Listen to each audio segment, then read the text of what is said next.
Hey guys, welcome back.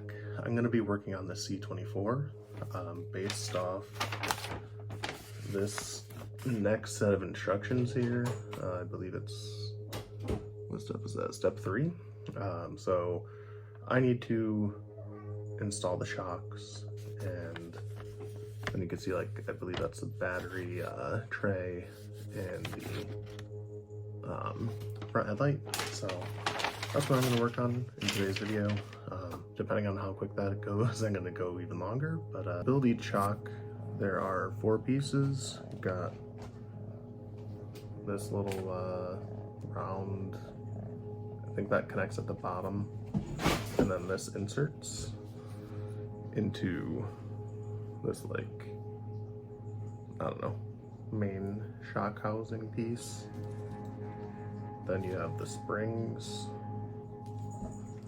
and then this little top bracket, which looks to connect to the chassis. So it should be pretty easy. I hope that's true. I've never built a shock before.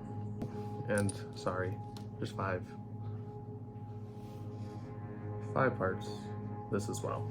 So this is how you build the shocks. You take this little rod, you have this housing piece, you drop the rod through, okay? And then you're gonna take a screwdriver to hold the screw rod thing in place, and you're gonna screw on this plastic bottom bracket, so to speak. You're gonna take your spring, drop it on in, okay? You take the top cover. There's 2 notches on the side, little notch, little thing hanging out. Put it down, you'll hear 2 clips, and there you go. Once you have your shocks built, they go on the second hole, and the side that has just these 3 spread out holes, okay? And then the other side that has the 3 grouped together, and then the 2 closer ones, it goes in that middle hole. So not these 3, not this one, that single middle hole.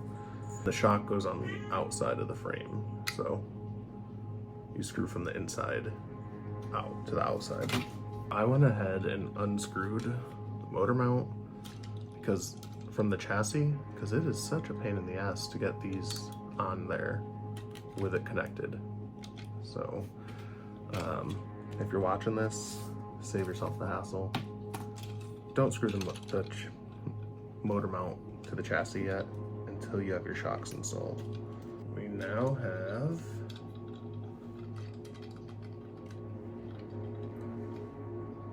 it's looking pretty good. So the next set of instructions shows you putting together this like bottom bracket that's gonna hold your steering servo. You really gotta push to get that servo into place. So the next section shows they're installing that tray with the servo, and then putting the battery tray above it,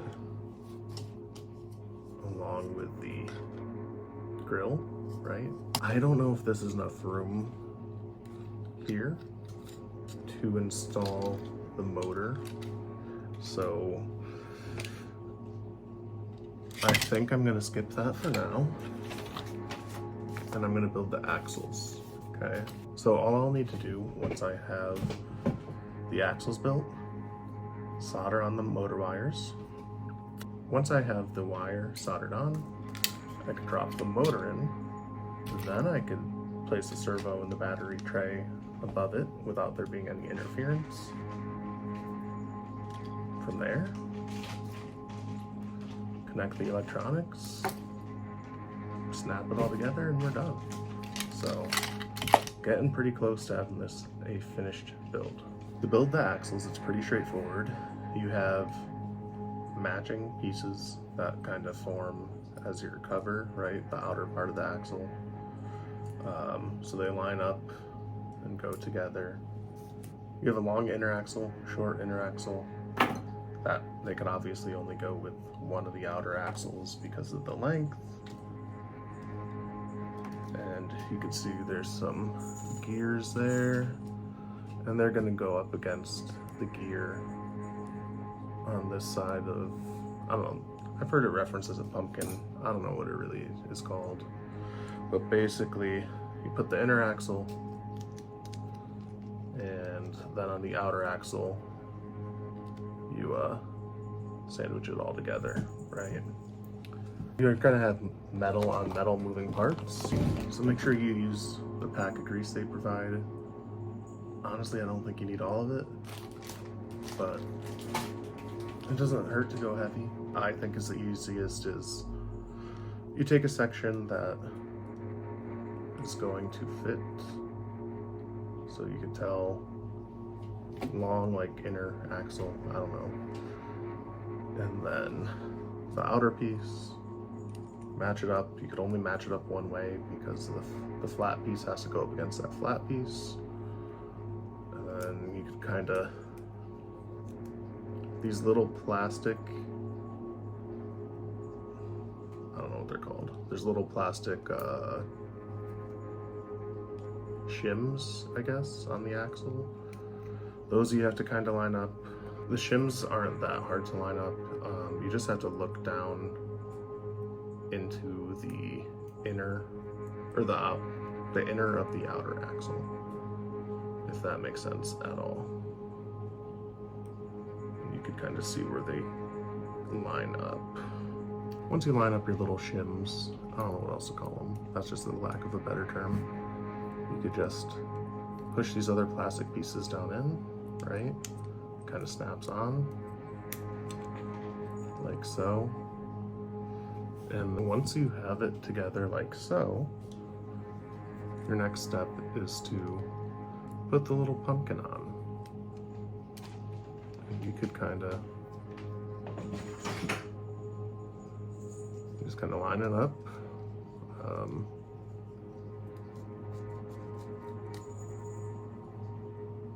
And it's not, I don't know, it's not too bad. You just line it up and you'll feel if there's not a mesh,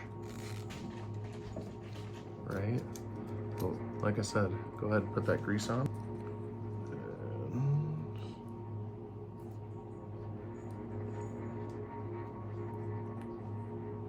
And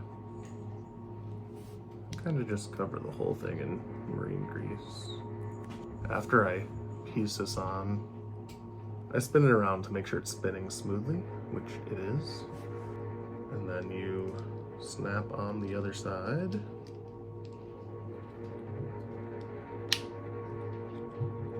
Okay. So this is almost complete, right? All I've got to do is get the long screws. You screw in the side that does not have this little mount. So you use the longer screws on this, in case you couldn't tell, because you're going through this front end to this back side. I think there's only one set of longer screws, so it's not too hard to figure out. And looks like this. Nice, long, flat piece, and just a little bit of thread. Okay, so that's the long one built. Once these are built, you're like, where do those screws go? They go right there. So they'll be facing in, right? And that will attach to the motor shaft, like so. You let that sit right here. Hope that kind of makes sense. It's hard to show, but whoop. With the shorter axle, you also have this little, I don't know, dog bone type of system, right? So you put that on, and then you have this little, like, I don't know what it's called, but it clips in to the top and the bottom over the dog bone. Okay. It is facing out with the outer pumpkin. Okay, so this is going in towards the motor, This is out. And then you might ask what these connect to. So the lower is the pull rod. And then on the top, one of these connects to your servo. Okay, so that's how you control your turning. Before I move on, save your grease. There's no reason to throw it away. You probably should maintain your vehicles. It's moving parts, like I said, metal on metal. So every once in a while, you're gonna wanna open it up and grease them. Throw it in a Ziploc bag, should be fine. Got both my axles taken care of. I'm not gonna put the servo arm on yet. I don't think it's worth it for me at this point in the game. Snap my servo into place. Kind of a pain to screw on, but I could always snap it out if I have to. And we got this frame or chassis pretty much built. So things are looking good. The next video, I'm gonna go ahead and get the motor taken care of and possibly finish everything else up. I think outside of that, it's just kind of snapping things into place, screwing in my electronics, and I should be good to go. Hope you enjoyed this video. I'll see you next time. Peace.